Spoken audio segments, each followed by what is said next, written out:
तो सबसे पहले आप सभी को 15 अगस्त की अग्रिम शुभकामनाएं। तो आप सभी एक चीज़ जानते हैं, 15 अगस्त को पूरा भारतवर्ष और भारत में के लोग विश्व में जहाँ जहाँ भी हैं वो इस दिन को बहुत धूमधाम के साथ मनाते हैं। कारण ये है क्योंकि राजनीतिक स्वतंत्रता मिली हमें। और एक चीज़ आप लोग देखते हैं, अभी सरकार के द्वारा 2022 से एक मिशन मोड पे कार्यक्रम चलाया जा रहा है, हर घर तिरंगा अभियान। तो तिरंगा जो है वैसे भी पहले भी फहराया जाता था स्कूलों में, कार्यालयों में, लेकिन अब सरकार ने इसको एक जन अभियान बना दिया है। हर घर में तिरंगा फहराने की एक परंपरा विकसित हो रही है, जिससे आप अपने देश के राष्ट्रीय प्रतीकों को अच्छे से समझ पाएं। तो इस पे थोड़ा सा कुछ चीज़ों पे आज मैं बात करना चाहता हूँ। सबसे पहले बात करेंगे कि स्वतंत्रता दिवस में लाल किले का बहुत बड़ा इंपॉर्टेंस है। क्या लगता है आपको, लाल किला ही क्यों चुना गया ध्वजारोहण के लिए? चाहे वो पंडित नेहरू ने चुना हो जब देश आज़ाद हुआ था, तो उस समय भी लाल किला पे ही, वायसराय हाउस में भी ध्वज फहराया गया होगा, है ना। उस समय जहाँ पे हमारी जो विधायिका है, संविधान सदन है, जहाँ संविधान बना होगा, वहाँ भी ध्वज फहराया गया होगा। लेकिन लाल किले का क्या इंपॉर्टेंस है, लाल किला क्यों चुना गया? और हर साल आप देखते हैं, अभी हम 80वें स्वतंत्रता दिवस में आ गए हैं और देश के प्रधानमंत्री हर साल जो है लाल किले में आकर के इसको फहराते हैं, ध्वज को फहराते हैं। बताओ इसके पीछे का कारण क्या? अच्छा, तो ये तो सामान्य बात हो गई ना। देखो, लाल किला एक इमारत नहीं है, सामान्य इमारत नहीं है। आप उसको थोड़ा सा समझिए।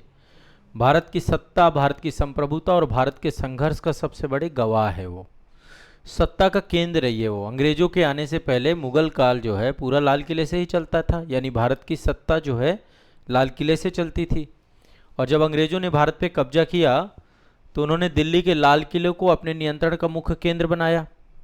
तो पहले तो सत्ता का केंद्र था उस समय। दूसरा, 1857 की जब क्रांति हुई थी, आपको पता होगा, स्वतंत्रता संग्राम के दौरान क्रांतिकारियों ने बहादुर शाह जफर को भारत का सम्राट जब घोषित किया तो लाल किले को ही क्रांति का मुख्यालय बनाया। तो 1857 की क्रांति का भी केंद्र बिंदु लाल किला बना। और आप सभी को मैं बता दूं, 1857 की क्रांति में अंग्रेजों ने जब दिल्ली को जीत लिया, तब उन्होंने कहा कि हाँ, क्रांति हमारे कब्जे पे आ चुकी है। जीत का दावा दिल्ली जीतने के साथ ही मिला उनका। एक और बहुत सारी ऐतिहासिक घटनाएं जुड़ी हैं, जैसे आप आज़ाद हिंद फौज का मुकदमा जो चला था वो लाल किले पे चलाया गया था। आपको पता है ये बात? पढ़ाया गया होगा आपको। सेकेंड वर्ल्ड वार जब चल रहा था और नेताजी सुभाष चंद्र बोस की जो आज़ाद हिंद फौज के सेनानी थे, जैसे में कुछ नाम हैं, शहनवाज, ढिल्लो, सहगल, है ना, इन सब पर जो है लाल किले पे ही मुकदमा चलाया गया था और पूरे देश भर में विरोध किया गया था इसका, इस मुकदमे का। लाल किले का एक इम्पोर्टेंस ये है। और क्या क्या चीज़ है?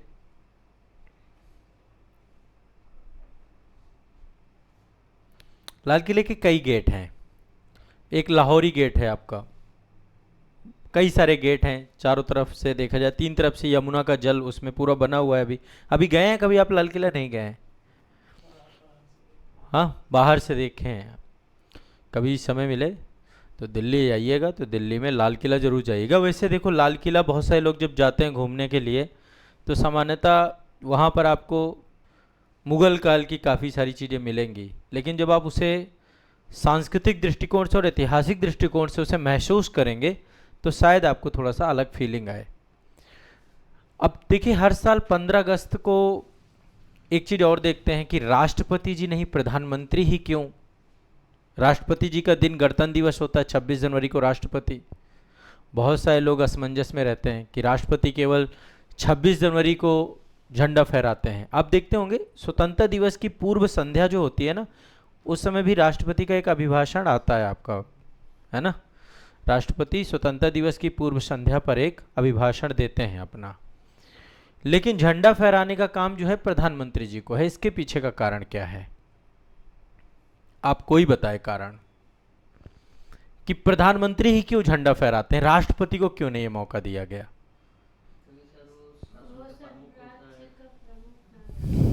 नहीं, ये कारण नहीं है। जब देश आजाद हुआ था उस समय सोचो, उस हिसाब से लॉजिक लगाओ, क्योंकि ये परंपरा विकसित हुई ना, बहुत सारी परंपराएं हैं, एक परंपरा ये भी है।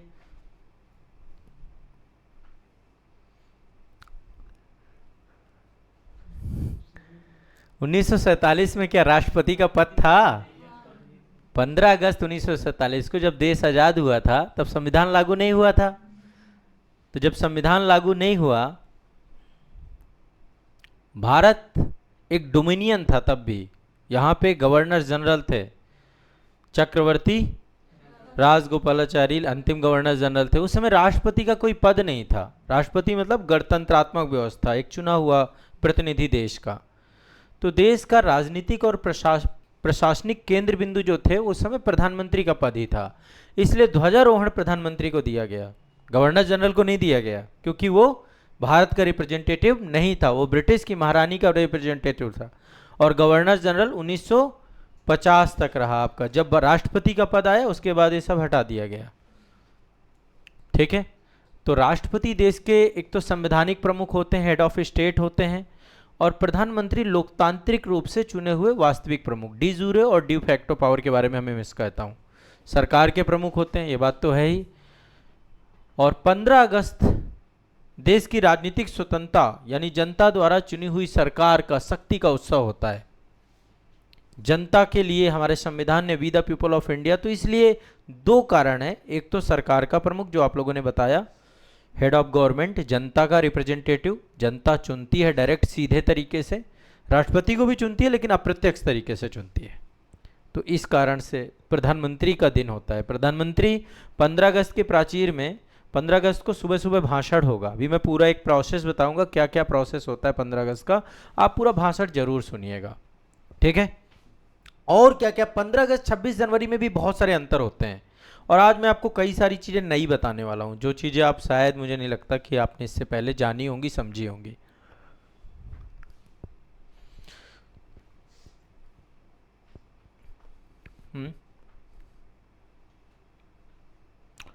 अच्छा, 26 जनवरी को राष्ट्रपति ही क्यों? संविधान लागू हुआ था और राष्ट्रपति भी बन गए थे उस समय। राष्ट्रपति बन गए थे 24 जनवरी को, है ना, डॉक्टर राजेंद्र प्रसाद। तो देश के वो संवैधानिक प्रमुख थे, इसलिए गणतंत्र दिवस में झंडा उनको, तो एक परंपरा बन गई। 26 जनवरी राष्ट्रपति का दिन, गणतंत्र दिवस है, गणतंत्र ही राष्ट्रपति से जुड़ा हुआ है, रिप्रेजेंटेशन राष्ट्रपति से जुड़ा हुआ है, और स्वतंत्रता दिवस प्रधानमंत्री के पास है। एक और यहाँ पे टर्म्स होता है, ध्वजारोहण और ध्वजा फहराना दोनों अलग अलग चीज़ें हैं। इंग्लिश में बोलते हैं फ्लैग होस्टिंग, और एक होता है फ्लैग अनफ्लरिंग। दोनों में क्या अंतर है? ध्वजारोहण किसे कहते हैं? दोनों में अंतर है। 15 अगस्त और 26 जनवरी के उत्सव में यदि आपने थोड़ा बारीकी से देखा हो, फ्लैग होस्टिंग क्या है, ध्वजारोहण क्या है?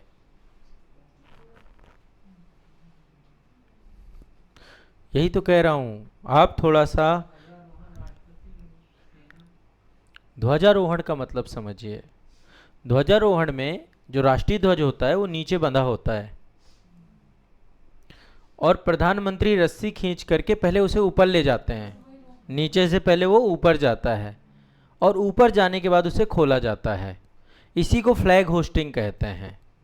और ये इस बात का प्रतीक है कि भारत ने सदियों की गुलामी और उपनिवेशवाद के अंधकार से निकल करके एक स्वतंत्र राष्ट्र के रूप में अपने आप को अस्तित्व में लेकर आए हैं। तो आप सोचिए, जब 15 अगस्त को हम आज़ाद हुए, ब्रिटिश झंडा नीचे गया, भारत का झंडा ऊपर गया, तो एक परंपरा है, 15 अगस्त को हमेशा ध्वजारोहण होता है, फ्लैग होस्टिंग होती है, और 26 जनवरी को ध्वज फहराया जाता है, फ्लैग अनफोल्डिंग होती है बस उस दिन। 15 अगस्त को आप देखेंगे पूरी एक प्रक्रिया होगी, एक प्रोसेस होती है यहाँ पे, है ना, नीचे से ध्वज ऊपर जाएगा और फिर फहरा दिया जाएगा, बंधा हुआ ध्वज रहता है। और गणतंत्र दिवस के दिन उस समय केवल ध्वज फहराया जाता है, ऑलरेडी ऊपर ही रहेगा उस दिन ध्वज। ठीक है, राष्ट्रपति केवल रस्सी खींच लेते हैं, उसे खोल देते हैं, अनफ्लर कर देते हैं उसे। यानी कि भारत पहले से ही एक स्वतंत्र देश है भाई। 26 जनवरी 1950 को हम स्वतंत्र हो गए थे। अब हम अपनी लोकतांत्रिक और संवैधानिक शक्ति का प्रदर्शन कर रहे हैं। इसीलिए देखेंगे 26 जनवरी के दिन बहुत सारी झांकियां निकाली जाती हैं। हम अपनी संस्कृति दिखाते हैं, अपने लोकतंत्र को दिखाते हैं, अपनी संवैधानिक मर्यादाओं को दिखाते हैं, हम अपने डिफेंस पावर को दिखाते हैं। तो 26 जनवरी पूरे विश्व का आकर्षण का केंद्र भी बनता है। और 15 अगस्त को राष्ट्रपति जो है लाल किले के प्राचीर में खड़े होकर जनता से वादा करते हैं कि जनता के लिए किया जाएगा, पूरी एक योजना, एक खाका लेकर के आते हैं। 15 अगस्त का भाषण पूरा का पूरा कि देश को क्या स्थिति पे ले जाना है, हम एक विकसित भारत बनाएंगे, सारी बातें होती हैं उसमें। कई सारे प्रोटोकॉल होते हैं। लाल किले का पूरा एक प्रोटोकॉल, एक रूल होता है, एक रूटीन होता है, मॉर्निंग रूटीन। 15 अगस्त को सुबह सुबह बहुत सारे मिलिट्री प्रोटोकॉल पूरा का पूरा आर्मी संभालती है, आर्मी के पास ही पूरी की पूरी पावर होती है। तो सबसे पहले जो शुरुआत होती है वो महात्मा गांधी जी के राजघाट से होती है, समाधि स्थल से होती है। प्रधानमंत्री सबसे पहले देखिएगा 15 अगस्त को जाएंगे राजघाट। इस बार का 15 अगस्त का पूरा प्रोग्राम जरूर देखना। सुबह सुबह उठ जाना, लेकिन टाइम से उठोगे तो उठे ही 9 बजे, सब इधर खत्म हो चुका है। सुबह अमूमन 6:45 पे राजघाट पहुंच जाते हैं। समाधि स्थल पर पहले पुष्प अर्पित करेंगे, फिर कुछ पल मौन रहते हैं, राष्ट्रपिता को श्रद्धांजलि देते हैं। ठीक है। इसके बाद जो है लाल किला पहुंचते हैं। लगभग 7:15 के आसपास लाल किला पहुंचेंगे और हमेशा लाहौरी गेट पर झंडा फहराया जाता है, क्योंकि पहला झंडा लाहौरी गेट पर, हाँ जनरली यही टाइम रहता है, फिक्स ही रहता है टाइम, जो मैं टाइम आपको बता रहा हूँ यही टाइम रहता है। तो लाहौरी गेट पहुंचते हैं, वहां पर रक्षा मंत्री मिलेंगे उनको, रक्षा मंत्री के साथ साथ रक्षा राज्य मंत्री भी मिलेंगे, रक्षा सचिव भी मिलेंगे, क्योंकि आर्मी ही पूरी तरीके से, तो ये स्वागत करेंगे उनको। इसके बाद दिल्ली क्षेत्र के जो जनरल ऑफिसर कमांडिंग होते हैं, जिसको जीओसी कहते हैं, प्रधानमंत्री का जो है गार्ड ऑफ ऑनर करेंगे, मंच तक ले जाते हैं, बाकायदा एक पूरा वहाँ पे गार्ड ऑफ ऑनर होता है, मंच तक प्रधानमंत्री जी को ले जाया जाता है। एक प्रक्रिया है आपका। गार्ड ऑफ ऑनर क्या होता है? सेना की तीनों, थल सेना, नौसेना, वायुसेना और दिल्ली पुलिस की भी एक पूरा संयुक्त दस्ता होता है ये। तो एक नेशनल सैल्यूट दिया जाता है प्रधानमंत्री को, इस दिन राष्ट्रीय सलामी दी जाती है और प्रधानमंत्री इस दस्ते का निरीक्षण करते हैं। तो एक आपका प्रोटोकॉल ये है। फिर निरीक्षण होने के बाद प्रधानमंत्री लाल किले के प्राचीर की तरफ चलते हैं, लाहौरी गेट के ऊपर। ये पूरा मंच जो आप देख रहे हैं पीछे, ये लाहौरी गेट के ऊपर बना हुआ है आपका। इसके ऊपर बढ़ते हैं, यहाँ पे बहुत सारे लोग मिलते हैं, यहाँ पर भी काफ़ी लोग खड़े होते हैं। आप देखेंगे यहाँ पर ही खड़े हैं ना बहुत सारे लोग, है ना। तो यहाँ पर कैबिनेट मिनिस्टर भी कुछ होते हैं, डिप्लोमेट्स भी होते हैं जिनको आमंत्रित किया जाता है, सैन्य अधिकारी। बाकी नीचे बैठते हैं, नीचे एक बहुत विशाल प्रांगण है तो नीचे रहेंगे, वो उनका भी प्रोटोकॉल फिक्स होता है। नीचे बहुत सारे अधिकारी ये सब रहते हैं।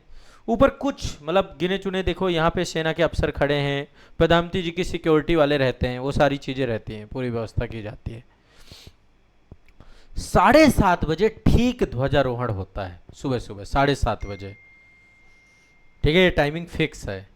प्रधानमंत्री राष्ट्रीय ध्वज को रस्सी से खींच करके ध्वजारोहण। ठीक है, फिर क्या होगा, जैसे ही ध्वज आपका नीचे से ऊपर जाएगा और ध्वज फहरा दिया जाएगा, प्रधानमंत्री जी के सपोर्ट में यहाँ पर एक पर्सन जरूर खड़ा रहता है।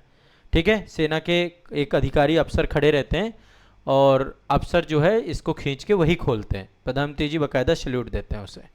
ठीक है, क्योंकि उनको प्रॉपर ट्रेनिंग होती है, सारी चीज़ें होती हैं, इतना बड़ा मौका, इतना बड़ा मोमेंटम है, प्रधानमंत्री जरूर हाथ जरूर लगाते हैं, लेकिन प्रॉपर वो पूरी तरीके से कोऑर्डिनेट करते हैं। ठीक है, ऐसा नहीं, प्रधानमंत्री भी अभ्यास करके ही आते होंगे सारी चीज़ों को लेकर के। तो फिर इसके बाद जैसे ही ये घटना घटेगी, तुरंत ही सेना का बैंड बजेगा, जनगण मन की धुन चालू हो जाती है। और एक समय के लिए जो जनगण मन में हमारा प्रोटोकॉल है कि हमें सीधे खड़े होना है ना, उसकी भी एक मुद्रा है, सावधान की मुद्रा पे आपको खड़े होना है, हिलना नहीं है, वो सारी चीज़ें हैं।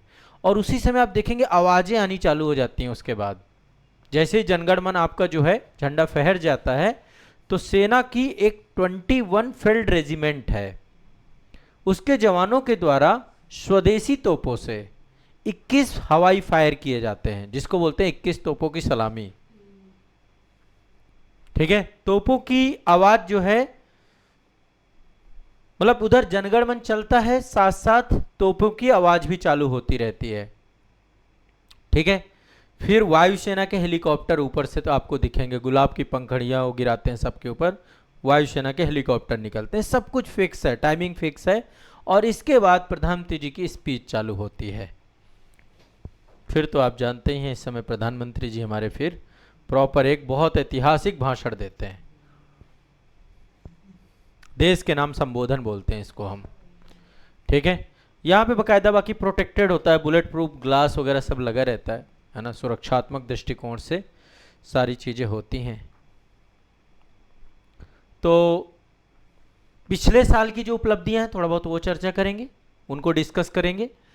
इस समय देश के अंदर वर्तमान में क्या चल रहा है उसका भी विवरण देते हैं, और सरकार आने वाले समय पे क्या करने वाली है, बड़ी योजनाएं, देखिएगा बहुत सारी योजनाओं के बारे में बात कर देंगे, ठीक है। इस बार शायद में भी पेपर लीक के बारे में चर्चा हो जाए, ठीक है। फिर जैसे ही भाषण समाप्त हुआ, भाषण समाप्त होने के बाद प्रधानमंत्री जी लास्ट में जय हिंद, जय भारत माता की जय, इस तरीके के नारे, वंदे मातरम, ये सब लगते हैं नारे। और इसके बाद स्कूली बच्चे होते हैं, सैन्य दल होते हैं, राष्ट्रगान गाया जाता है, बहुत सारे बच्चे भी स्कूलों से बुलाए जाते हैं वहाँ पे। हवा में तिरंगे गुब्बारे फेंके, मतलब उड़ाए जाते हैं, तिरंगे के कलर के बहुत सारे गुब्बारे भी ऊपर छोड़े जाते हैं। तो ये पूरा का पूरा एक कार्यक्रम की अवधि रहती है। कभी भाषण 90 मिनट का भी होता है, मतलब 1.5 घंटे तक का भाषण होता है, इसी के आसपास भाषण रहता है। तो सुबह यदि आप जग पाएंगे टाइम से तो पूरा भाषण सुन लेंगे, नहीं तो रिकॉर्डेड तो रहता ही रहता है। ज़्यादा बेहतर रहता है जब लाइव चल रहा हो, आप उस मोमेंट को महसूस करिए, वो आपके देश की आत्मा है, ये समझिए। वो स्वतंत्रता दिवस आप डायरेक्टली उसको देखिए पूरा 1.5 घंटे। और क्या क्या होता है, मैंने जैसा कि आपको बताया कि 15 अगस्त के ठीक एक दिन पहले 14 अगस्त की शाम को भारत के राष्ट्रपति रेडियो पर और दूरदर्शन, दो माध्यम बना करके राष्ट्र के नाम संबोधन करते हैं, देश के नागरिकों को स्वतंत्रता दिवस की आधिकारिक बधाई देते हैं, वहां से शुरुआत होती है उनकी, ठीक है। पूरे दिल्ली में पतंगबाजी होती है उस समय, अद्भुत दृश्य होता है। मतलब आप सोचे 15 अगस्त के दिन पूरे दिल्ली में, पुरानी दिल्ली में, अच्छा क्या दिल्ली भर में नहीं होता है, हमारे उत्तर मतलब एनसीआर में भी, इधर प्रयागराज में भी हो रहा है, पतंग उड़ाई जाती हैं। हरियाणा, पंजाब 15 अगस्त को बहुत पुरानी परंपरा है, बहुत पतंगे उड़ाई जाएंगी। अब तो पतंगों में भी बहुत अलग अलग टाइप के प्रकार आ गए, हनुमान जी को भी पतंग बना दिए हैं अब, है ना, अलग अलग टाइप की पतंग। अब वो वाली जनरल पतंग नहीं है जो हम पहले ऐसे उड़ाते, वो भी रहती हैं। और पतंगों में तो पतंग उड़ाई जाती हैं, लोग घरों में, छतों में पूरे। अब ये तो जनरल बात है, उस दिन अलग ही माहौल, एनर्जी अलग होती है उस दिन की, ठीक है।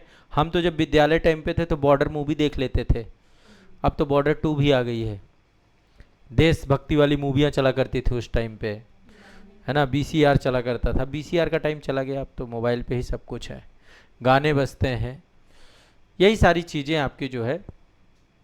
स्कूलों में आप सभी जानते हैं, देश भर के जितने भी स्कूल हैं, निजी संस्थान हैं, दफ्तर हैं, कॉलेज हैं, आवासीय सोसाइटियां हैं, वहाँ पर ध्वजारोहण किया जाता है।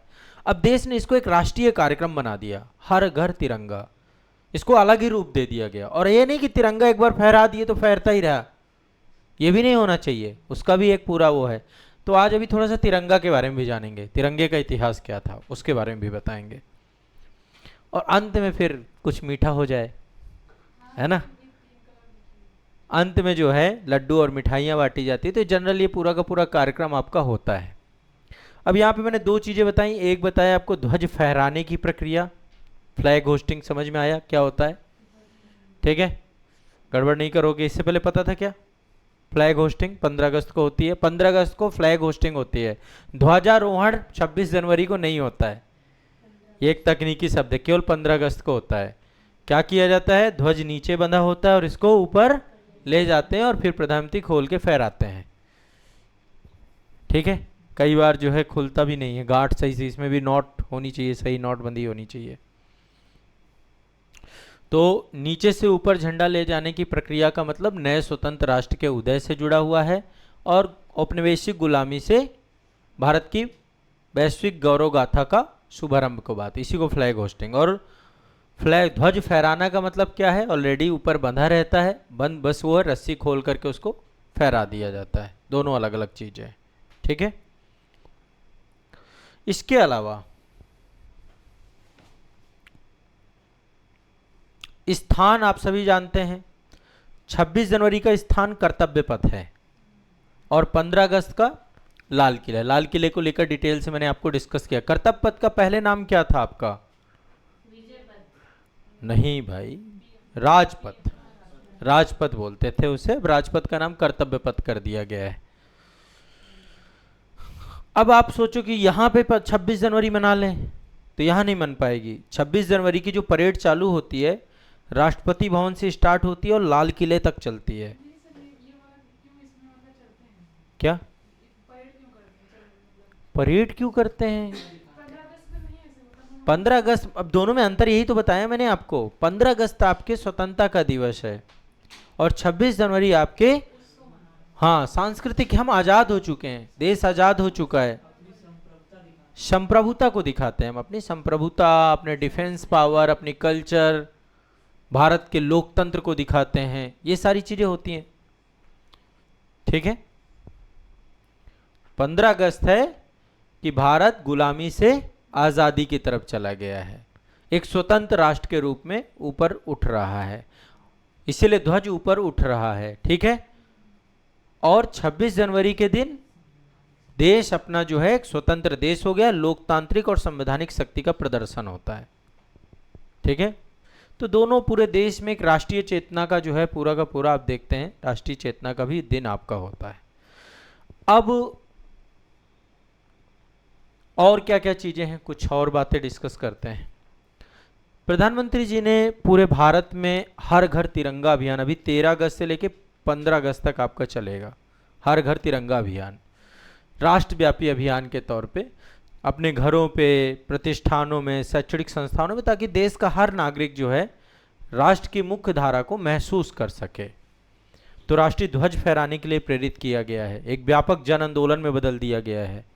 यह अभियान पहले नहीं था, यह अभियान अभी शुरू किया गया 2022 में, जब देश की आज़ादी के 75 वर्ष पूरे हुए, तब आपको जो है इसकी शुरुआत की गई आज़ादी के अमृत महोत्सव में।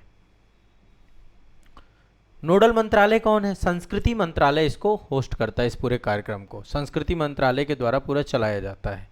तो अभी 13 अगस्त से 15 अगस्त तक आपका 3 दिनों तक का आयोजन है। आपका अपने निवास पे आपको अधिकार है, आपको राइट है, आह्वान भी किया गया है, झंडा फहराने का अधिकार आपका है। आप झंडा लेकर जब प्रोटेस्ट वगैरह में भी निकलते हैं, लेकिन झंडे को लेकर कुछ नियम है।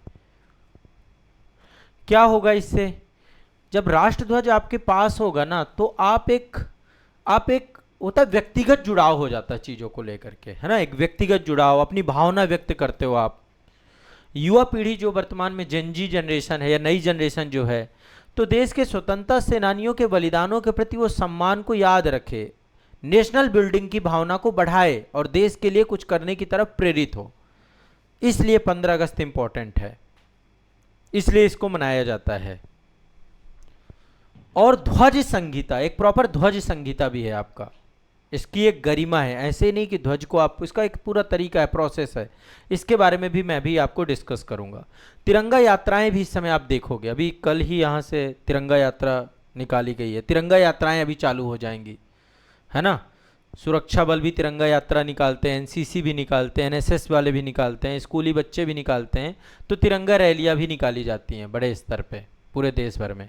एक और जो नया कल्चर चालू हुआ है, सेल्फी कल्चर, कि आप तिरंगा फहराइए, फिर उसके बाद अपना वीडियो बनाइए, सेल्फी लीजिए, सोशल मीडिया पे अपलोड करिए तिरंगे के साथ।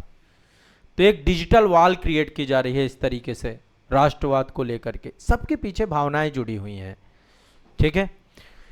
सरकार ने एक काम और किया है, आपने देखा होगा, खादी का बहुत प्रमोशन किया गया है, हैंडीक्राफ्ट का बहुत, और खासकर एक सांस्कृतिक कार्यक्रमों के तौर पे खादी और स्थानीय हस्तशिल्प को बढ़ावा देने के लिए। जो आप देख रहे होंगे तिरंगा भी जो हमारा बनता है, वैसे ये दूसरे कपड़ों में भी बनता है, लेकिन खादी का, जैसे आप ये देख पा रहे हैं, ये तिरंगा जो आपका है ये खादी का है, प्योर खादी है ये, ठीक है। लेकिन जनरली जो आप तिरंगे देखते हैं, तो आप तिरंगा पाते हैं कि वो आपका जो है सिल्क वगैरह के कपड़े का भी रहता है। तो ध्वज संहिता को लेकर के थोड़ा सा हम डिस्कशन करेंगे यहाँ पे, ठीक है। इसके अलावा और क्या क्या चीज़ें होती हैं? जन भागीदारी प्रक्रिया, सांस्कृतिक मंत्रालय जो है उसके द्वारा एक पूरी की पूरी वेबसाइट बनाई गई, एक पोर्टल बनाया गया है, हर घर तिरंगा .com। एक आपका पोर्टल है, आप वहाँ पर जाकर के भी अपने आप को दर्ज करा सकते हैं, एक सर्टिफिकेशन भी उसमें मिलता है। ठीक है, आप जाइए वहाँ पे पोर्टल में, वेबसाइट पे नाम दर्ज करिए, मोबाइल नंबर दर्ज करिए, अपने घर का लोकेशन दर्ज करिए, पिन कर दीजिए, फ्लैग आपके उसमें पिन होने लग जाएगा, दिख जाएगा आपको, फिर तुरंत ही एक प्रमाण पत्र आ जाएगा। ठीक है, आपकी सेल्फी आप अपलोड करिए, बाकायदा आपका एक डिजिटल संस्कृति मंत्रालय के हस्ताक्षर के साथ साथ एक बढ़िया डाउनलोडेड आपको, तो एक ये भी इस समय आप देखेंगे। भारत की ध्वज संहिता सन 2002 में आपकी बनी थी। इसको थोड़ा सा मैं डिटेल में आपको बताऊंगा कि जब 2002 की ध्वज संहिता थी ना, तो पहले केवल खादी का ही ध्वज बन सकता था। 2002 की ध्वज संहिता में मशीन से बना हुआ, कपास से बना हुआ, प्लास्टर से बना हुआ, पॉलिस्टर से बना हुआ, ऊन से बना हुआ, रेशम से बना हुआ, केवल कुछ ही चीजें लिखी हुई थी कि भाई इनके वैध रहेंगे। और ये भी नियम था पहले कि सूर्योदय और सूर्यास्त तक, अच्छा ये बहुत स्ट्रिक्ट रूल होता है कि यदि आप ध्वज फहरा रहे हैं तो सूर्यास्त में आपको टाइम होता है, उसका एक फिक्स टाइम होता है कि आप उसको जो है सूर्यास्त के टाइम पे नीचे करना है, खासकर सार्वजनिक स्थानों में। आज भी देखो सार्वजनिक स्थानों में है कई जगह पे, जैसे आप विद्यालय के मान लीजिए आप शिक्षक हैं, स्कूल चला रहे हैं, तो यदि आपने ध्वज फहरा दिया, ध्वजारोहण हुआ है, तो ध्वज को टाइम से नीचे भी उतारना है और उसकी एक टाइमिंग है, सूर्यास्त नहीं होना चाहिए। लेकिन अब नए संशोधन भी किए गए हैं। अब आप घर में जो फहरा देते हैं, देखते हैं अभी लोग फहरा देंगे, और वो ऐसा थोड़ा ना कि शाम को सूर्यास्त के टाइम पे भी। तो अभी नागरिकों को जो घरों पे तिरंगे, सार्वजनिक स्थानों में अभी भी वही रूल है। आपको ये बता दूं, जो लोग हैं ना जिनके ऊपर जिम्मेदारी है ध्वज फहराने की और उतारने की, यदि सार्वजनिक सेवा में है, यदि उसको ध्वजारोहण किया और शाम को नहीं, तो आपके ऊपर पूरा जांच बैठ जाएगी इस चीज़ की कि टाइम से आपने क्यों नहीं किया। कोई एक वीडियो बना के भेज दे कि ध्वज फहराया गया है और सार्वजनिक संस्थान, तो चाहे कोई सरकारी विद्यालय ही क्यों ना हो, आपके ऊपर जांच बैठ जाएगी। तो ये मतलब एक गंभीर चीज़ है। लेकिन अभी 24 घंटे जो घरों पे आपके झंडा फहरता है, 24 घंटे कानूनी अनुमति दे दी गई है। लेकिन उसके बाद भी संस्कृति मंत्रालय कह देता है 15 अगस्त के बाद 16 अगस्त को उतार के रख लेना, यदि पाया गया तो आपके घर पे भी, जनरली सरकार करती नहीं लेकिन करना चाहिए कुछ जगहों पे कि भाई बाकायदा उस पर कानूनी कार्रवाई हो सकती है। जो टाइम दिया गया, जैसे 13 से 15 अगस्त, मतलब 13 से 15 अगस्त ये टाइम दिया गया। इसके बाद ये नहीं कि आप साल भर झंडा धूल खा रहा है, बीच में कई बार फट भी जाता है, यदि आप उसको मेंटेन नहीं कर रहे हो, तो वो सब चीज़ों में फिर आपके ऊपर लीगली कार्रवाई हो जाएगी यदि देश के झंडे के साथ कुछ भी हुआ तो। अब जब ये 2022 से कार्यक्रम चलाया गया, तो सरकार का एक बहुत बड़ा, पहले ही साल में लगभग 20 करोड़ घरों में झंडा फहराया गया, तिरंगा फहराया गया। 6 करोड़ से ज़्यादा लोगों ने अपनी सेल्फी वगैरह अपलोड की। आज़ादी का अमृत महोत्सव मनाया गया और इसके बाद अब रिकॉर्ड बन रहा है हर बार, हर साल लगभग जो है, कभी 25 करोड़ 30 करोड़ नागरिक, अभी 2026 पे आके हम खड़े हुए हैं।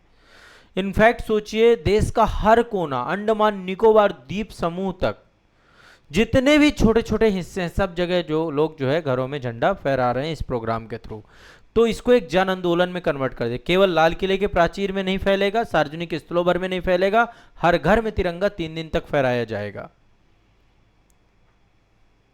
और तिरंगा भी, मतलब एक तो भारतीय डाक विभाग है, उसको भी बहुत रिस्पॉन्सिबिलिटी मिलती है कि राष्ट्रीय ध्वज जो है वितरित करना है ग्रामीण क्षेत्रों में, सारी चीज़ें। तो अल्टीमेट एक तो ये प्रोग्राम आपका हर घर तिरंगा प्रोग्राम चल रहा है। उद्देश्य क्या है? देश को जाति, धर्म, भाषा, क्षेत्रीयता, इन सभी विविधताओं से जोड़ करके एक पंथ बना देना। कौन सा पंथ बनाना? राष्ट्रीय पंथ। राष्ट्र को एक सूत्र में पिरोने का काम है, जो आपके आंतरिक सुरक्षा और सामाजिक ताने बाने को मजबूत करता है। ठीक है, आप सभी जानते हैं मौलिक कर्तव्य आपका 51A, उसके तहत फंडामेंटल ड्यूटी भी आपकी यही है कि प्रत्येक नागरिक को राष्ट्रीय ध्वज और राष्ट्रगान का सम्मान करना चाहिए। क्या होगा इससे? हर घर तिरंगा अभियान हम राष्ट्रीयता से जरूर देख रहे हैं, लेकिन एक बहुत बड़ी इंडस्ट्री भी बनता जा रहा है, उद्योग भी बनता जा रहा है। जो खादी बुनकर हैं, जो स्वयं सहायता समूह हैं, जो लघु उद्योग हैं, करोड़ों की संख्या में राष्ट्रीय ध्वज बनाने का ऑर्डर प्राप्त कर रहे हैं इस समय। तो ये भी आपका एक आत्मनिर्भर भारत, ग्रामीण आजीविका, कुटीर उद्योग, हैंडीक्राफ्ट कल्चर, इन सब क्षेत्रों में आप इसको देख सकते हैं। अब एक आप सभी को और पता होगा अभी 2 अगस्त 2026 को एक पर्सन थे जिनका नाम था पिंगली वेंकैया। नाम जानते हैं? हैं? क्या जानते हैं इनके बारे में बताइए। अच्छा, आइए इनके बारे में भी थोड़ा सा जान लेते हैं। अभी शायद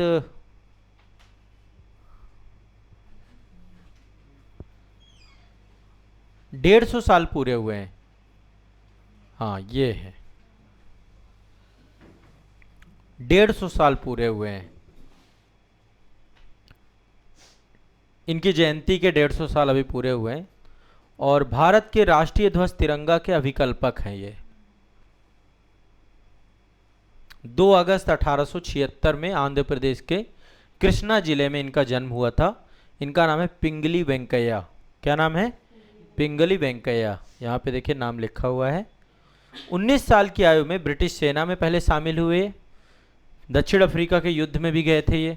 बोअर युद्ध हुआ था वहाँ पे 1899 से 1902, वहाँ भी गए थे। और वहीं पर पहली बार गांधी जी से मिले ये। फर्स्ट टाइम गांधी जी के फिर संपर्क में आ गए पिंगली वेंकैया।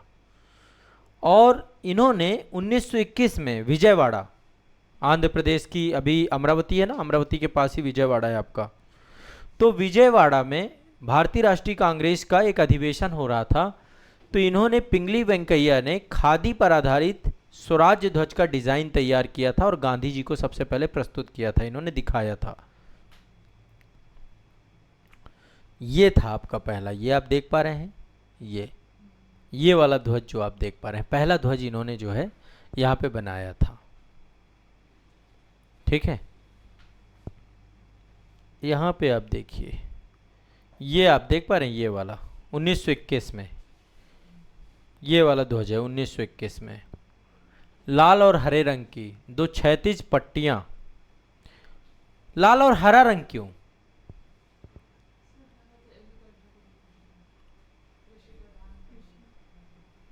और थोड़ा सा डीप जाओ और गहराई में जाओ। एग्रीकल्चर ठीक है, अभी जो हम अभी हमारा है ये कुछ हरा रंग उसी से जोड़ता है, लेकिन वो समय काल जो था, उस समय काल जो है हिंदू और मुस्लिम धर्म, दोनों धर्मों के समन्वय का प्रतीक था। ये आपका दोनों समुदायों का रिप्रेजेंटेशन करता था। चरखा गांधी जी का था।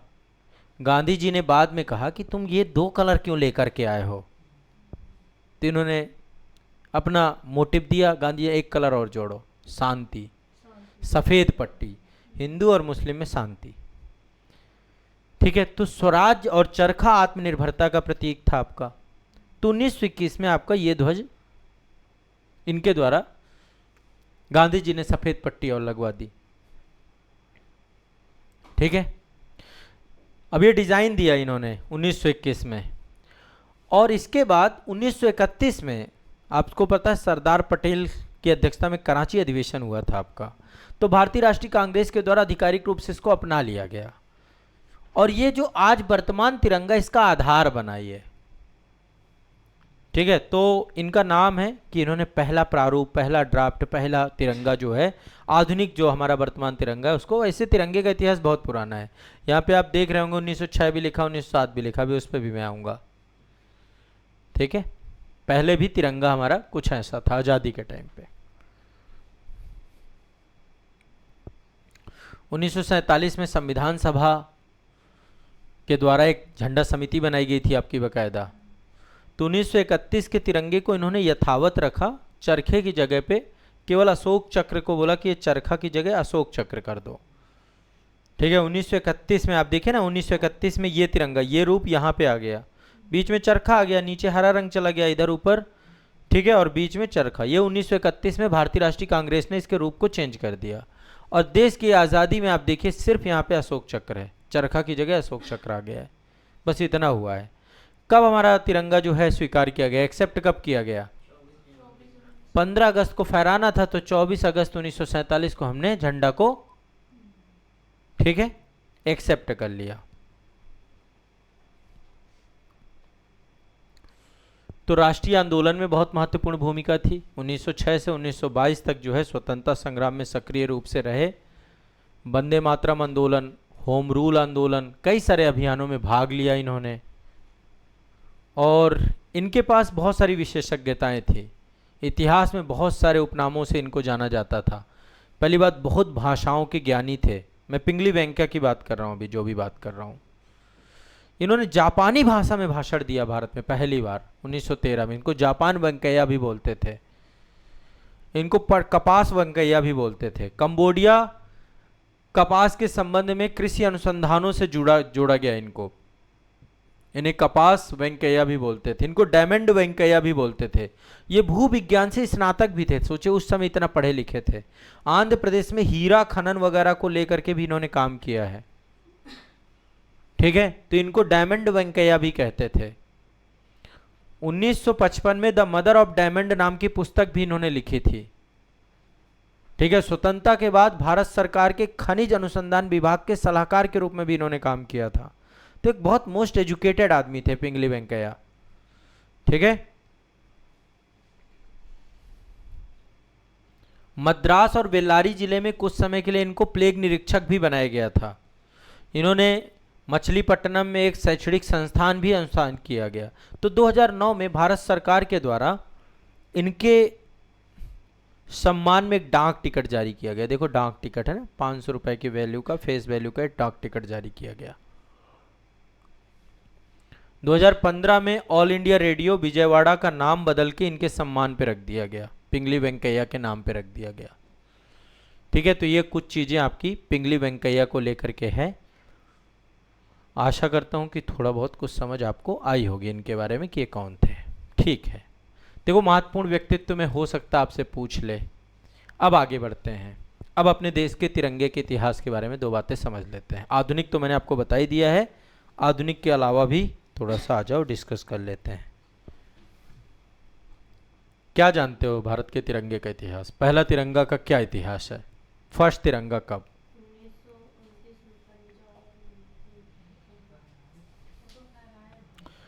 क्या जानते हो? कुछ तो जानते होगे, इतने साल इतने बड़े हो गए आप लोग। स्कूल में टीचर कुछ तो आपको 15 अगस्त वाले दिन क्या बताते थे शिक्षक? कुछ तो बताते थे, क्यों मनाया जाता था? देश आज़ाद हो गया, ये जानकारी तो आपको भी थी। और ये नहीं बताते थे कि तिरंगा, हाँ, क्रांतिकारियों के इतिहास के बारे में, ये सारी चीज़ें, ठीक।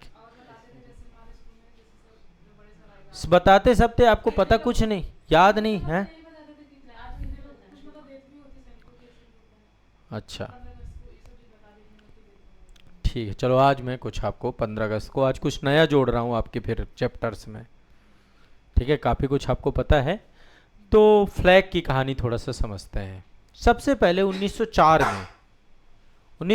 में सिस्टर निवेदिता, स्वामी विवेकानंद जी की शिक्षा है, इनके द्वारा पहला ध्वज बनाया गया।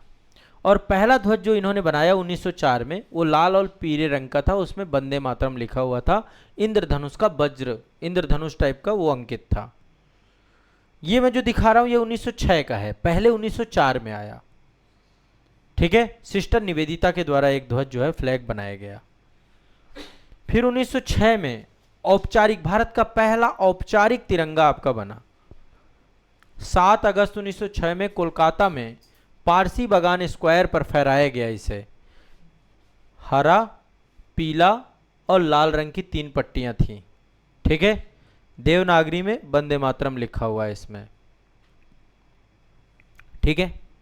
इसके बाद देखिए अगला जो तिरंगा है, ये तिरंगा थोड़ा सा कुछ अलग लग रहा है आपको, ठीक है। ये 1907 में बर्लिन समिति में ध्वज फहराया गया था मैडम भीखाजी कामा के द्वारा। जर्मनी के स्टुटगार्ट में भारत की पहला विदेशी ध्वज, विदेशों में फहराने वाला पहला ध्वज था आपका, ठीक है। इसमें कुछ अंतर है, रंग अलग है, तारों की बनावट ये सब अलग है आपका, ठीक है। तो एक ध्वज आपका ये फहराया गया 1907 में। 1917 में होम रूल लीग आंदोलन हुआ था, आप सभी जानते हैं। तो 1917 में एनिवेशेंट और मतलब होम रूल लीग आंदोलन आपका 1914 से स्टार्ट होता है, 1914 से, और 1914, 15, 16 में लखनऊ समझौता होता, अंबिका चरण मजूमदार, ठीक है। 1917 में होम रूल लीग आंदोलन का फिर इसके बाद ठीक है, फिर वो पूरी तरीके से आपका द्वितीय विश्व युद्ध समाप्त होता है, रोलरिक, फिर गांधी जी की मुख्य धारा में चीज़ें शामिल हो जाती हैं।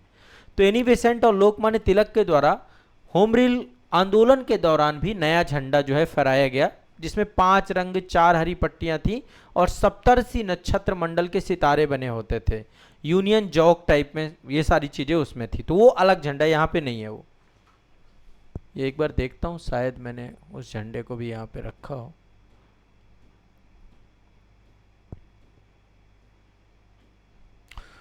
तो होम रूल लीग आंदोलन के दौरान भी झंडा आपका फहराया गया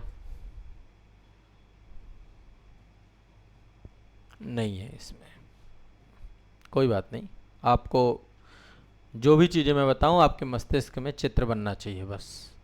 बाकी आप लोग एक बार सर्च करके देख भी लेना, आपको और स्पष्टता हो जाएगी। चलिए,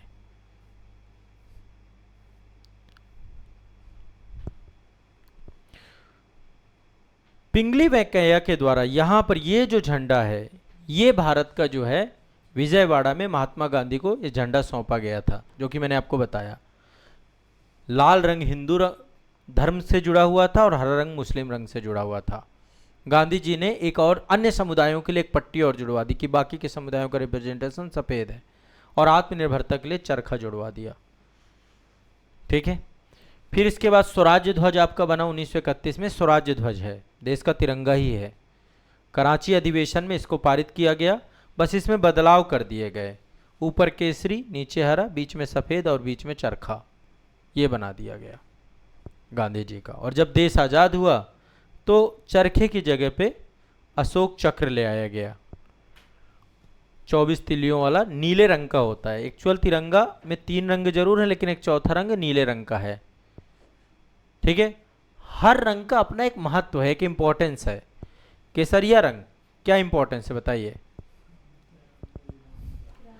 साहस का, त्याग का। केसरी मूवी देखी है ना? केसरी रंग जो होता है वो साहस का, त्याग का, राष्ट्र के प्रति निस्वार्थ समर्थन का प्रतीक होता है, समर्पण का प्रतीक होता है। ठीक है, सफेद रंग आपका शांति का प्रतीक है, शांति का, सत्य का, अहिंसा का, हमारा जो आंदोलन चला, ईमानदारी का, पवित्रता का, सफेद रंग। और हरा रंग ये देश की समृद्धि का प्रतीक है, खुशहाली का प्रतीक है, कृषि का प्रतीक है, प्रकृति का प्रतीक है। तो ये 3 रंगों को जोड़ दिया गया। और अशोक चक्र जीवन की गतिशीलता का प्रतीक है, न्याय का प्रतीक है, धर्म का प्रतीक है, निरंतर आगे बढ़ना, चरैवेति की भावना से जुड़ा है। ठीक है, क्लियर हुआ?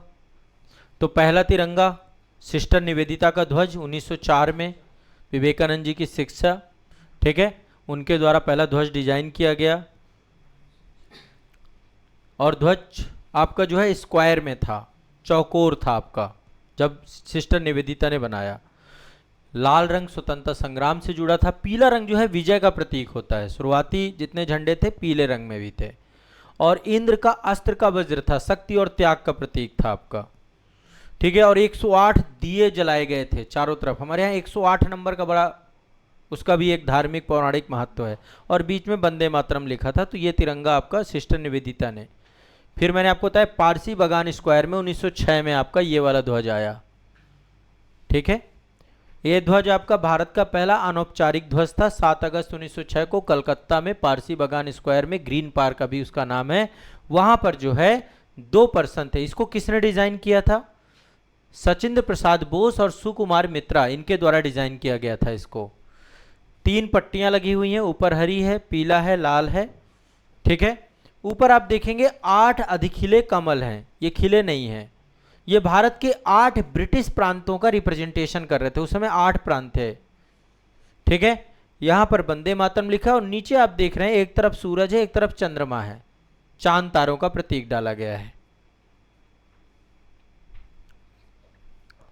इसके बाद ये वाला झंडा मैडम बीकाजी कामा, जर्मनी में कब किया गया था? 22 अगस्त 1907 को जर्मनी के स्टुटगार्ट में आयोजित अंतर्राष्ट्रीय समाजवादी कांग्रेस का सम्मेलन था। पहली बार विदेशी धरती पर भारतीय ध्वज फहराया गया, बर्लिन समिति ध्वज कहा जाता है इसको। ठीक है, तो ये 1906 के ध्वज जैसा ही आपको लग रहा होगा, लेकिन कुछ बदलाव किए गए थे। ऊपर का रंग केसरिया कर दिया गया है, 8 कमल नहीं है, यहाँ पे 7 स्टार दिख रहे होंगे। ये सप्तर्षि मंडल के 7 तारे हैं, सप्तर्षि नक्षत्र यहाँ पे बना हुआ है।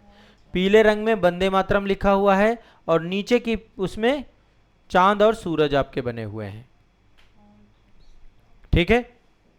इसके बाद आपका ये एनी बेसेंट और बाल गंगाधर तिलक के द्वारा, उनके कलर अलग थे, 5 कलर थे, 4 कलर थे, ऐसे जो है पट्टियां बनी हुई थी। 5 लाल पट्टियां थी और 4 हरी पट्टियां थी, एक के बाद लाल हरा ऐसे करके 9 पट्टियां बनी हुई थी उसमें। ठीक है। उसमें भी 7 सितारे बने हुए थे, एक यूनियन जैक बना हुआ था, एक चांद और एक सितारा बना हुआ था, सारी चीज़ें। उसका भी अपना एक फुल मीनिंग था। फिर इसके बाद ये आया आपका जो मैंने आपको बताया 1921 वाला पिंगली वेंकैया गांधीवादी ध्वज, इसको बोलते हैं हम लोग। क्लियर है। फिर आपका स्वराज्य ध्वज आपका बना 1931 में बना आपका, और इसके बाद हमारा राष्ट्रीय ध्वज बना। ये हमारा नेशनल फ्लैग है। कब बन के तैयार हुआ ये? इसके लिए 23 जून 1947 को एक डॉक्टर राजेंद्र प्रसाद की अध्यक्षता में झंडा समिति बनाई गई थी, राष्ट्रीय ध्वज समिति। झंडा समिति के अध्यक्ष कौन थे? राजेंद्र प्रसाद, जिसमें मौलाना अबुल कलाम आज़ाद, सरोजिनी नायडू, चक्रवर्ती राजगोपालाचारी, के.एम. मुंशी, बी.आर. अम्बेडकर, इन सबको झंडा समिति के ये सदस्य थे आपके, कि अब देश को एक झंडा। बस एक ही सुधार किया गया, चरखा हटा दिया गया। ठीक है। क्यों हटाया गया होगा चरखा?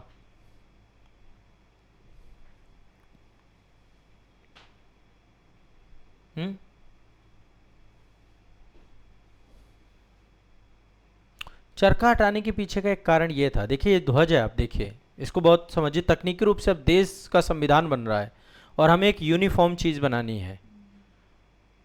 ठीक है। ये आप देख पा रहे होंगे, इधर देख रहे हैं, इधर आपको बीच में केंद्र में क्या दिख रहा है? हमारा जो है अशोक चक्र दिख रहा है। सेम ऐसे यदि मैं इधर पलट देता हूं तो सेम ऐसे मिल रहा है। तो उसमें यदि चरखा बनाते तो इधर से और उधर से एक रूपता नहीं रहती। समझ रहे हैं? इसमें तो एक रूपता है, इधर भी गोल है, इधर भी गोल है। चरखा की आकृति गोल नहीं थी, उसको दोनों तरफ एक जैसा बना पाना बहुत जटिल था। जब संविधान सभा में बैठे, उनका चरखा तो हमारे देश की आजादी का प्रतीक चिन्ह रहा है। तब फिर सारनाथ से अशोक चक्र लिया गया, धर्म चक्र को तब चुना गया। यह कारण था, एग्जैक्ट कारण, कि वो एक रूपता नहीं रहेगी, फिर समझ स्पष्टता नहीं रहेगी। देखो जो भी चीजें बहुत स्पष्ट हैं, तो एक कारण ये है, और भी कारण हो सकते हैं, लेकिन एक कारण मैं आपको बता रहा हूं। 22 जुलाई 1947 को संविधान सभा के सामने डॉक्टर सर्वपल्ली राधाकृष्णन थे, उनके द्वारा भाषण दिया गया। जब राष्ट्रीय ध्वज अपनाया गया तो सर्वपल्ली राधाकृष्णन को राष्ट्रीय ध्वज का जो है स्पीच उन्होंने दिया, और उन्होंने केसरिया के बारे में बताया कि केसरिया रंग जो है वैराग्य का, त्याग का, साहस का प्रतीक है। हमारे देश के जितने भी नेता हैं, हमारे देश के जितने भी नागरिक हैं, जिन्होंने देश के लिए निस्वार्थ त्याग भाव से समर्पित हो गए हैं, भौतिक लाभ की कोई इच्छा नहीं रखी है, उनके लिए ये रंग हम लेकर के आए हैं अपने ध्वज में। ये हमारे देश के अमर शहीदों के नाम है ये रंग। केसरिया रंग सबके ऊपर नहीं बांधा जाता है, केसरिया रंग कमाना पड़ता है ना। सफेद जो रंग है वो प्रकाश का मार्ग है, शांति का मार्ग है। आंदोलन जो शांति, सत्य, अहिंसा, पवित्रता, हमारी अंतरात्मा का मार्गदर्शक का प्रतीक है। हम ऐसा ही आचरण करें, हमारा आचरण सफेद रहे, भ्रष्टाचार मुक्त भारत बने, इसलिए सफेद रंग रखा गया। और हरा हमारी मिट्टी का प्रतीक है, प्रकृति का प्रतीक है, हमारे पर्यावरण के साथ संबंधों को दिखाता है, हरियाली का, कृषि का, वनस्पति का, समृद्धि का, सभी जीवों की आपस में निर्भरता का प्रतीक है। और गहरा नीला रंग और 24 तिल्लियां गतिशीलता का संदेश देती हैं। गति ही जीवन है, ठहराव मृत्यु है, आप क्या चाहते हो जीवन में? हमारा जो ध्वज है ना, ये पूरा जीवन को, मतलब ये आप देखो साक्षात जीवन को दिखाता है। ठहराव मृत्यु है। भारत को अब बदलाव का विद्रोह नहीं करना चाहिए। हमें विज्ञान में आना है, विज्ञान को लीजिए, गतिशील बने रहिए, पूरे देश को गतिशील बने रहना है, नए बदलावों को स्वीकारते रहिए। इसलिए संविधान में संविधान संशोधन है कि बदलाव हम पकड़ते रहें, शांतिपूर्वक लेकिन निरंतर प्रगति के मार्ग पर आने वाले सभी चैलेंजेस को बढ़ना है। हमें सामाजिक रूढ़ियों को तोड़ना है, हमें आर्थिक समस्याओं को तोड़ना है, सबको धीरे धीरे तोड़ तक करके आगे बढ़ना है। और 24 तिल्लियां 24 घंटों को, मनुष्य के 24 कर्तव्यों को, मनुष्य के 24 गुणों को दर्शाती हैं ये। ठीक है, तो हर चीज के पीछे एक लॉजिक है। ये सर्वपल्ली राधाकृष्णन ने ये भाव पूरा तिरंगे का बताया, तब से भाव चला आ रहा है आपका। तो जब भारतीय ध्वज बनाया जाता है तो उसका एक रेशियो होता है। आप कितने भी बड़े साइज का बनाइए, लिखे, लेकिन जब भी बनाएंगे 3:2 के अनुपात में बनाएंगे। लंबाई चौड़ाई का अनुपात कितना होना चाहिए? 3:, ये आपकी क्या है ऊपर वाली, ये 3 है और ये 2 के अनुपात, मतलब कंप्लीट अनुपात ये होना चाहिए आपका।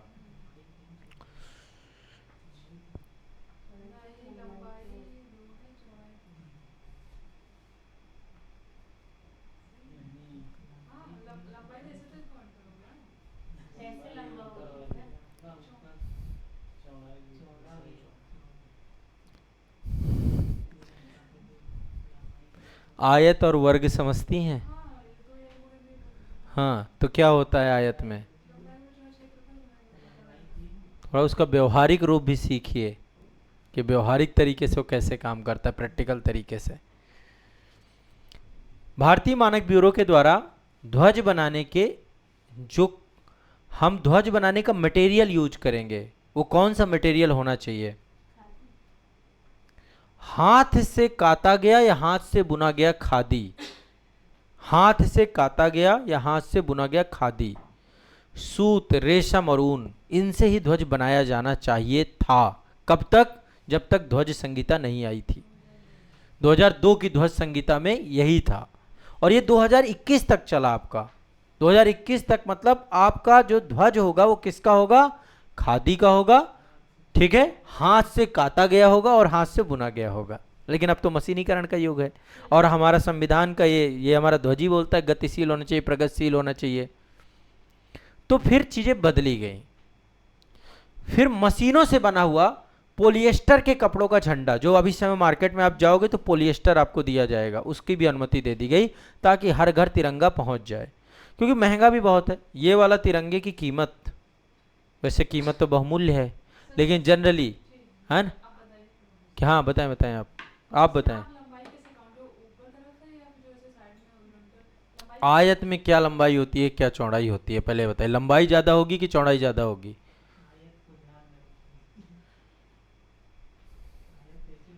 सोचिए, अब आप इसको थोड़ी देर सोचिए, सोचिए। कीमत किसकी अमूल्य है, बहुमूल्य है, बता तो दिया आपके। लेकिन जो खादी का है वो महंगा आता है, पॉलिएस्टर का भी। अभी तो इस समय जो बेचने वाले हैं झंडे को, मतलब रेट तो जनरली महंगे ही मिलेंगे आपको। ठीक है, अब भारतीय ध्वज संहिता 2002 क्या है, क्या कहती है हमारी ध्वज संहिता, किस पर्पस से, इसका पर्पस क्या है और क्या इसके लिए रूल्स बनाए गए हैं भारतीय ध्वज संहिता के। यदि इसका अपमान होता है तो किस किस तरीके के दंड के भी, राष्ट्रीय ध्वज को फहराने का, उसका उपयोग करने का, उसका सम्मान करने का पूरा एक नियमों का संग्रह बनाया गया जिसको भारतीय ध्वज संहिता कहते हैं। कब लागू हुई थी आपकी? 26 जनवरी 2002 को। ठीक है, और 2021 में संशोधन कर दिया गया, इसमें बदलाव। क्यों? 2022 में आज़ादी का अमृत महोत्सव मनाना था, घर घर में तिरंगा पहुंचाना था, तो इसलिए संशोधन किया गया। आपके क्या क्या आम नागरिक के पहले कानूनी अधिकार, अभी के बता रहा हूं, संशोधन के बाद हर आदमी को, कोई भी व्यक्ति हो, नागरिक हो, निजी संस्थान हो, शैक्षणिक संस्थान हो, ठीक है, सम्मान पूर्वक आप, जब आपको बोले सरकार के द्वारा आह्वान किया जाए तब आप झंडा फहरा सकते हैं, या किसी भी दिन यदि आप चाहें तो आप झंडा फहरा सकते हैं, लेकिन नियमों के अधीन रहते हुए, और झंडे का एक सम्मान, रेस्पेक्ट के साथ उसे 24 घंटे झंडा फहरा सकते हैं। 2022 में जब संशोधन किया गया तो सूर्योदय और सूर्यास्त पहले सूर्योदय और सूर्यास्त का नियम पालन होता था, लेकिन अब झंडा आपका, क्या खुले स्थानों पर झंडा फहराया जा सकता है? फहराया जा सकता है। जैसे आप पार्क वार्कों में जाएंगे ना, आप पार्कों में भी झंडा लगा रहता है और वो दिन रात फहर रहा है आपका। ठीक है, कपड़े की छूट कर दी गई, मशीन से बना हुआ कपास का, पॉलिएस्टर का, ऊन का, रेशम का, खादी का कोई भी झंडा, मशीनों का। पहले क्या था, हाथ से काता हुआ हैंडीक्राफ्ट होता था वो।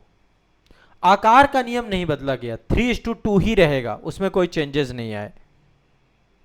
तो सबसे पहले झंडा फहराने में पहला जो ध्यान रखना होगा, केसरिया ऊपर रहे, पहली चीज। कई बार हुई हैं गलतियां, कई बार जो हमारे बहुत सारे खिलाड़ी हैं, स्पोर्ट पर्सन हैं, वो झंडे को जब कभी भी जीतते हैं, कोई भी जैसे ओलंपिक वगैरह हो गया, कॉमनवेल्थ हो गया, तो झंडे को पीछे लेकर के दौड़ते हैं। कई बार गलती से, कई बार उल्टा हो जाता है, ऐसे भी कई मामले हैं, तो फिर आपत्ति दर्ज होती है उन चीज़ों को लेकर के। हमेशा केसरिया रंग ऊपर रहना चाहिए, त्याग सब साहस को पहले ऊपर, पहला रंग वो। ठीक है, उसको उल्टा नहीं किया जा सकता, उल्टा नहीं फहराया जा सकता। उल्टा फहराने पर क्या है, दंड है आपका।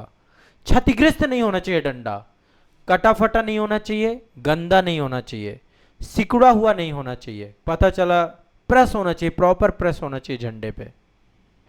और झंडे का स्थान हमेशा ऊंचा होना चाहिए, हाइट में होना चाहिए, सम्मानजनक स्थिति पे होना चाहिए। जैसे मैं नाम तो नहीं लूंगा, ऐसे कई सारे केस आए कि जब कोई सेलिब्रिटी है या कोई क्रिकेटर है, मैं अभी नाम नहीं लूंगा उनका, एक बार क्या हुआ, उनका बर्थडे था और उन्होंने बर्थडे का तिरंगे को ही बड़े उसमें, ठीक है, हाँ, सचिन तेंदुलकर जी के द्वारा उन्होंने बर्थडे, और वो उनके द्वारा मुझे लगता नहीं किया गया होगा, उनकी टीम के द्वारा। कई बार होता है ना, क्योंकि वो क्रिकेट के भगवान है, तो उन्होंने तिरंगे को ही केक बना के उनको रिप्रेजेंट हुआ। गलती उनकी थी कि काट दिया उन्होंने, ठीक है, उसके बाद आपत्ति दर्ज हुई। एक बड़ी टेनिस स्टार हैं, टेनिस खिलाड़ी हैं, वो एक इंटरव्यू दे रही थी और जिधर वो बैठी थी उनका पैर जो है, नीचे झंडा रखा था, उधर उनका पैर था, तो उसमें आपत्ति दर्ज हुई। तो झंडे का स्थान हमेशा हाइट में होना चाहिए, सम्मानजनक जगह होनी चाहिए उसकी। ना तो इसको बराबर में रखा जा सकता है, ना इससे मतलब कोई ऐसा दूसरा झंडा इसके ऊपर नहीं लगाया जा सकता। मान लीजिए ये झंडा रखा है, इसके ऊपर दूसरा झंडा नहीं लगाया जा सकता है। और झंडा का हिस्सा, मतलब झंडे का ये हिस्सा, इसका जो ये पोल भी होता है ना, इतना हाइट का होना चाहिए कि जमीन को और फर्श को नहीं छूना चाहिए कभी भी, कि जमीन तक ये टच हो रहा है। ये कुछ जनरल। भारत में झंडे की ड्रेस नहीं बनाई जा सकती है। झंडे को आप यहां लगा सकते हैं, उसके नियम हैं उसके भी, लेकिन झंडे का ड्रेस नहीं बनाया जा सकता है। गाड़ी में भी आप भारत के झंडे को, जैसे आप स्टिकर लगा दें भारत के झंडे का, आज़ादी तक ठीक है, जब अभी आज़ादी के अमृत, अभी इस समय लगा सकते हैं लोग, 2-3 दिन लगा सकते हैं, लेकिन इसके बाद आपकी गाड़ी में झंडे का स्टिकर, क्योंकि वो गंदा हो रहा है फिर धीरे धीरे, है ना। तो कुछ रूल्स हैं। आप ना तो पोशाक बना सकते, ना वर्दी बना सकते, ना तकिया बना सकते, ना रुमाल बना सकते, ठीक है ना। आप ऐसा कि यहाँ पे मैं एक काम करता हूँ कि डाइनिंग टेबल में डाल सकते, कुछ नहीं कर सकते आप उसका। वाहन पे लगाने का नियम, आम नागरिक अपने कार, बाइक, निजी वाहन पर तिरंगा नहीं लगा सकता। सामान्य व्यक्ति अपने निजी वाहन पे तिरंगा, जैसे आप देखते होंगे गाड़ियों में आगे एक झंडा वो रहता है, वहां पे तिरंगा नहीं लगाया जा सकता। कौन लगाएगा? संवैधानिक पदों पर बैठे हुए लोग, राष्ट्रपति, प्रधानमंत्री, राज्यपाल, इन लोगों को तिरंगा लगाने की अनुमति होती है। आप राष्ट्रपति की गाड़ी देखेंगे आगे तिरंगा लगा रहता है, लेकिन हर आदमी नहीं तिरंगा लगा सकता आगे वाली गाड़ी में, ठीक है। तिरंगा पे कुछ लिख नहीं सकते आप, एक पेन नहीं चला सकते, कुछ छाप नहीं सकते, प्रिंटिंग नहीं कर सकते, पेंट नहीं कर सकते, सब प्रतिबंधित है आपका। एक जो मैं चीज आपको अवेयर करना चाहूंगा, कभी भी आप जाइए, जैसे भी 15 अगस्त 26 जनवरी में तिरंगा वाले दिन लोग तिरंगा तो बहुत लेके निकलते भी हैं, फिर उन्हें फेंक के चले जाते हैं, है ना। कहीं भी आपको पड़ा हुआ तिरंगा मिले, आप उसको सम्मान पूर्वक उस झंडे को उठा लीजिए, ठीक है। तिरंगे का 2 तरीके से सम्मान किया जाता है, 2 तरीके से। आप तिरंगा यूज कर रहे हैं ना, तो उसके रूल्स हैं भारतीय ध्वज संहिता में। क्या है पहला रूल? पहला है कि आप तिरंगे को भूमि समाधि दे सकते हैं। आदि आप मतलब 2 तरीके, एक जलाते भी हैं, जलाने का भी एक तरीका है, और एक आपका भूमि समाधि का भी तरीका है। 2 तरीके हैं। भूमि समाधि का तरीका है, एक साफ सुथरा सुनसान स्थान होना चाहिए, सुरक्षित स्थान होना चाहिए, वहां पे गड्ढा खोदिए, और यदि झंडे जो भी खराब हो चुके हैं झंडे, जैसे मान लिया कोई फट गया झंडा, पुराना झंडा है, तो अब उसको ऐसे ऐसे फटने, उसको फेंक के नहीं चले जाना कि रोड साइड में फेंक दिया, उनका निपटान करना चाहिए। तो एक जगह गड्ढा खोदिए और जितने खराब हुए झंडे हैं उनको एक साफ सूती कपड़े में या खादी कपड़े में अच्छी तरीके से लपेटना चाहिए और लपेट करके उसको वहीं पर भूमि समाधि दे दीजिए, जिसको हम बोलते हैं ब्यूरल। ब्यूरल कर देना चाहिए झंडे को। एक तरीका तो ये है। दूसरा तरीका भी है, सबसे स्वीकृत तरीका, और ये बहुत बेहद और निजी और शांत स्थान पे किया जाना चाहिए। झंडा कभी पब्लिकली यदि आपने जला दिया ना, आप सोच नहीं सकते आपके ऊपर कितना बड़ा केस होगा। साफ और सुरक्षित स्थान, आग प्रज्वलित करें वहां पे झंडे को। यदि खराब झंडों की बात है, आप सही झंडा जला भी नहीं सकते, सही झंडे को दफना भी नहीं सकते, दोनों चीजें ध्यान रखिएगा। मैं उन झंडों की बात कर रहा हूं जो फटे हो, पुराने हो, खराब हो, उन झंडों की बात कर रहा हूं जिनकी स्थिति खराब हो चुकी है। तो एक जगह अग्नि प्रज्वलित करनी चाहिए और झंडे को गरिमा और आदर के साथ बिना मोड़े, फेंक कर नहीं, ये नहीं कि फेंक रहे हैं आप वहां पर, ठीक है, आग को समर्पित कर दें। आग के लपटों में रखें ताकि पूरी तरीके से भस्म हो जाए, उसका एक भी छोटा हिस्सा ना रहे जब तक, ठीक है। और जब तक झंडा जो है आपका जल रहा होता है उस समय तक शांत रहना होता है और राष्ट्र के प्रति सम्मान प्रकट करना होता है। तो ये कुछ जनरल कुछ रूल्स हैं। आम जनता के लोग कागज के झंडे जो लोग यूज करते हैं ना, कूड़ेदान में नहीं डाल सकते, कभी भी सड़क में नहीं फेंक सकते हैं, ठीक है। बहुत शांत निजी तौर पे मैं आपको बता रहा हूं, कभी भी झंडा मिलता है आप उसे कलेक्ट करिए, इकट्ठा करिए, और इकट्ठा करने के बाद जो है उनको एक जगह दबा दीजिए। ज़्यादा अच्छा तो मुझे सफ़ेद कपड़े में बांध के दबा देना लगता है, लेकिन वो भी सुरक्षित नहीं। मान लो कभी कल के दिन कोई उस क्षेत्र को खोदता है कुछ, लेकिन तब तक नष्ट हो जाएगा, ये भी हो सकता है, इसलिए जगह ऐसी होनी चाहिए। एक और अधिनियम बना हुआ है, राष्ट्रीय गौरव अपमान निवारण अधिनियम। ये भी एक अधिनियम है आपका, राष्ट्रीय गौरव अपमान निवारण अधिनियम 1971। यदि तिरंगे का अपमान होगा, कोई व्यक्ति तिरंगे का अपमान करता है, आपने किसी आदमी को तिरंगे को सार्वजनिक स्थान पे जलाते हुए देख लिया, खराब करते हुए देख लिया, जानबूझ करके विरूपित करते हुए देख लिया, डिफेस करते हुए देख लिया, अपवित्र करते हुए देख लिया, नष्ट करते हुए देख लिया, उस पर कुछ लिखते हुए देख लिया, उसको तिरंगे को लेकर के कुछ ऐसे बोलते हुए देख लिया, आप कुछ भी तिरंगे के साथ ऐसा कृत्य कोई भी व्यक्ति करता है तो उसको क्या क्या करना पड़ेगा।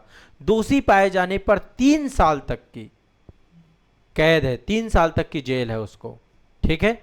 कारावास के साथ साथ आर्थिक जुर्माना भी लगाया जाता है, दोनों सजाएं भी एक साथ दी जाती है, सजा की प्रकृति पर होती है। और एक कोई बार बार कर रहा है, जैसे घटनाएं घटती हैं, जैसे जम्मू कश्मीर में मान लीजिए इंसर्जेंसी वाले हैं वो करते हैं, तो यदि कोई व्यक्ति एक बार दोषी ठहरा दिया गया, दूसरी बार फिर पकड़ लिया गया वो, तो फिर 6 साल की सजा हो जाएगी, उसकी सजा बढ़ा दी जाती है। यदि कोई भी व्यक्ति को राष्ट्रीय गौरव अपमान निवारण अधिनियम 1971 के तहत एक बार दोषी पा लिया जाता है तो वो कभी चुनाव नहीं लड़ सकता है, ठीक है। जनप्रतिनिधित्व अधिनियम 1951 के तहत 6 सालों के लिए चुनाव लड़ने के अयोग्य हो जाता है, 6 साल तक चुनाव नहीं लड़ सकता। तो एक ये सजा का प्रावधान भी तिरंगे को लेकर दी गई है। अच्छा, विदेशी राष्ट्रपति और राष्ट्राध्यक्ष जब आते हैं तो आप कई बार देखते होंगे, जब कभी भी प्रधानमंत्री बैठते हैं, डेलीगेशंस बैठते हैं, पीछे तिरंगा लगा होता है। विदेशों में भी आप जाएंगे, राष्ट्रपति प्रधानमंत्री जाते हैं या हमारे राष्ट्राध्यक्ष जाते हैं या विदेश मंत्री, तो पीछे तिरंगा लगा होता है, उनके भी नियम है। तो जब तिरंगे को अन्य देशों में या कई बार क्रिकेट म्यूजियम वगैरह होते हैं वहां पर भी उसके नियम है, अंतरराष्ट्रीय शिष्टाचार होता है।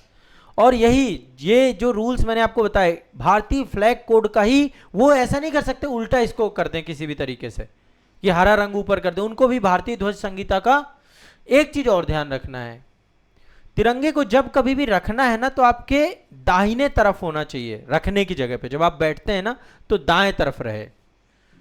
भारत सरकार जब भी तिरंगा बैठते हैं अन्य देश में, दूसरे देश में,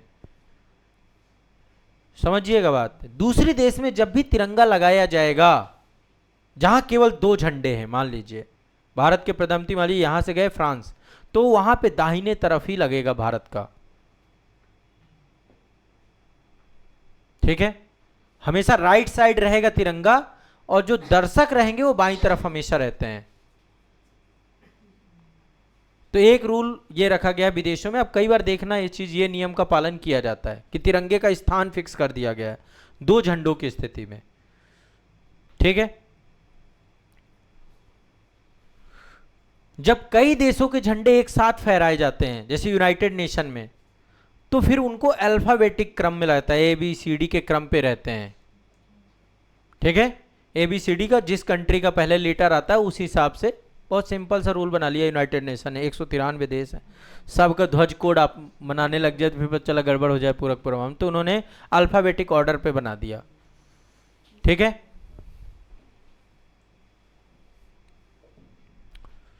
तो ये आपको कुछ रूल्स मैंने आपको बताए और शायद आप लोग समझ गए, इस चीज को लेकर के कोई दिक्कत नहीं है।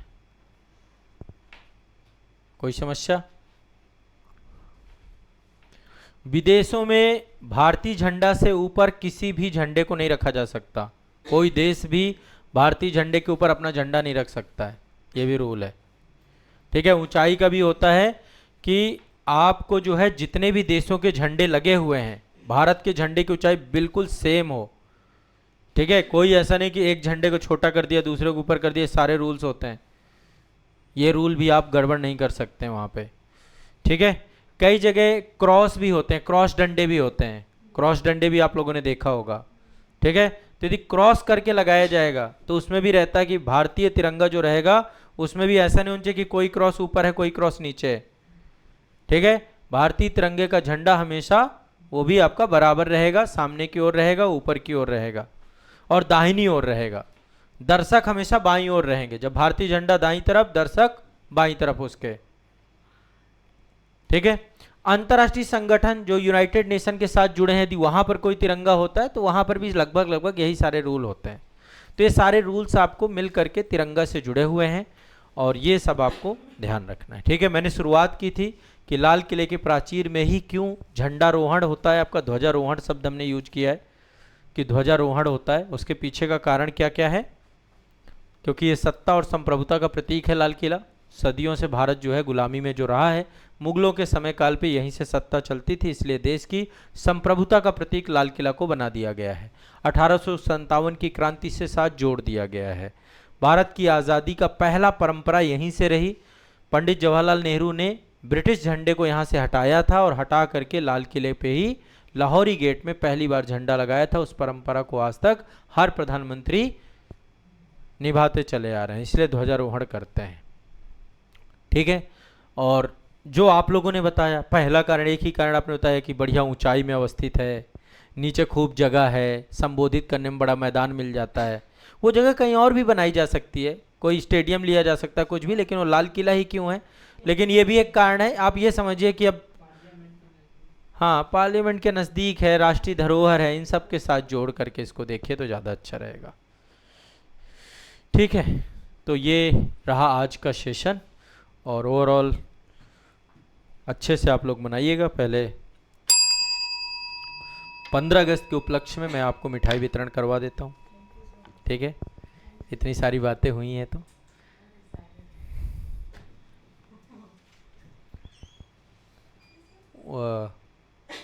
मिठाई के वो होंगे तो आप वो मंगवा दे देना।